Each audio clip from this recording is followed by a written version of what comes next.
Laughter drifted faintly through the thin glass of my truck window. Light, familiar, unmistakable. It was hers. Anna's. My wife's laugh. But she wasn't laughing with me.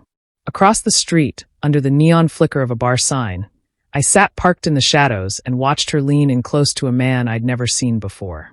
His hand rested casually on her lower back, and the way she tilted her head up at him, smiling softly, wasn't the way a married woman should ever look at anyone but her husband. My chest burned like fire eating through glass. My hands clenched the steering wheel so tight that the leather creaked beneath my grip. Every instinct told me to get out, storm into that bar, drag her away, and demand the truth. But I didn't. Not yet. I needed proof, something undeniable. For months, Anna had been slipping away from me, inch by inch. She started going out more often, dressing up like she used to when we were first dating. Her phone suddenly had a password. She laughed at texts I never saw, and intimacy between us faded into silence. I tried convincing myself it was nothing, stress maybe. Maybe I'd been too wrapped up in work, too distracted to notice her loneliness. But sitting there in that dark truck, watching her with that man, I realized I'd been hiding behind denial all along. When I finally drove home, I didn't wait for her. I parked in our driveway and sat in the stillness of our house. The walls stared back at me, lined with framed memories, smiling faces, vacations, anniversaries, all of them mocking me now. Midnight passed. Then one. Then two. The front door lock clicked. I was waiting in the dark. Her perfume entered first, sweet, familiar, but tainted now, followed by the uneven rhythm of her high heels. When she tried to open the door, it wouldn't budge. I had locked it from the inside, and weeks ago, I'd quietly removed her house key from her ring when suspicion first began to whisper in my mind. "Daniel?" she called, voice thick and slurred. "Why's the door locked?" I didn't answer. I just stared at that door, the barrier between the life I once had and the one I was about to face. My phone lit up on the coffee table. Anna calling. I let it ring. Once, twice, 3 times. Finally, I picked up. "Daniel, what the hell? Let me in." Her voice was sharp, defensive. The kind of tone people use when they know they've been caught, but aren't ready to admit it. "Where were you?" I asked quietly, my own voice barely recognizable.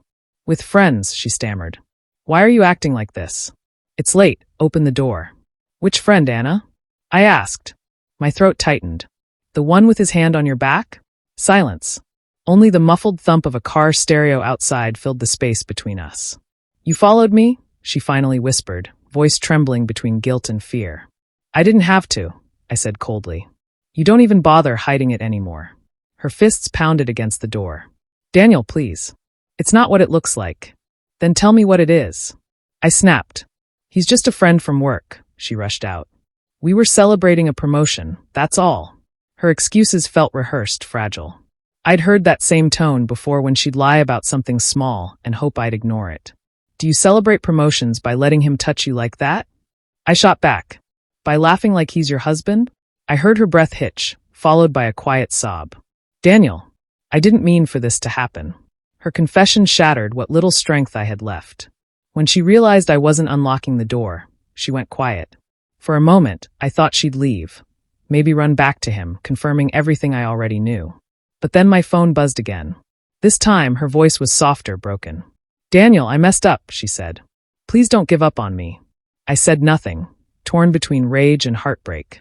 "I didn't go looking for this," she continued, words spilling out like she'd been holding them in for months. "I was lonely, okay? You've been so focused on work, on bills, on everything else but me. And when you noticed me, it felt good. Like I mattered again." Her voice cracked with a sob. "But I don't love him. I love you. I swear, I only wanted to feel alive again. I never wanted to lose you." Those words hurt worse than lies ever could, because they carried truth. Betrayal wrapped in honesty. I wanted to hang up. I wanted to open the door and throw her things out into the night. I wanted to scream, to ask her why my love hadn't been enough. But instead, I sat there in silence, listening to the woman I'd shared 10 years of my life with sobbing outside like a stranger. "Daniel," she whispered through tears, "please let me in. I'll do anything. Therapy, honesty, whatever it takes. Just don't end us like this." My eyes blurred with tears. Because as much as I hated her for what she'd done, part of me still loved her. Still wanted to believe she could be the woman I married. But deep down, another part of me, colder, angrier, knew that once trust is broken, it never truly heals. I don't remember standing up. One moment I was sitting there, phone in hand. The next I was facing the door. With shaking fingers, I turned the lock. Anna stood there, mascara streaked, hair tangled, her dress wrinkled from the night's sins. When our eyes met, she broke completely. "I'm sorry," she whispered, stepping toward me. I took a step back. "Don't," I said quietly but firmly. "You don't get to touch me right now." She froze, her hands trembling midair, desperate but afraid to move closer. That night, we didn't share a bed.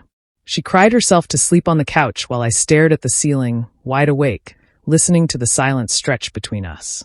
In the days that followed, she tried. She deleted numbers, showed me her phone, suggested counseling.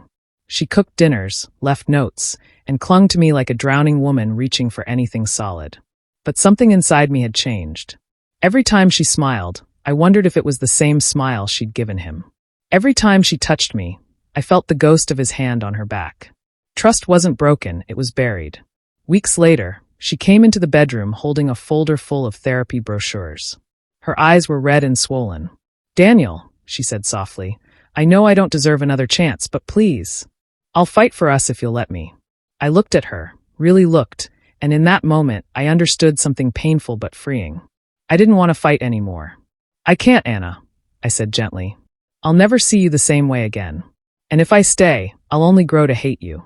That's not love, that's survival." Her face crumpled as she sank to the floor, sobbing. But my words weren't cruel. They were honest. A month later, the divorce papers were signed. When I stepped out of that courthouse, the autumn air hit me, cold, sharp, cleansing. I wasn't whole.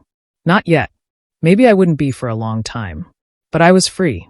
That night, when I locked her out, I thought I was closing the door on her betrayal. What I didn't realize was that I was also unlocking the one that led to my own future. A life without lies, without half-truths. And maybe someday, with laughter that would finally belong to me again.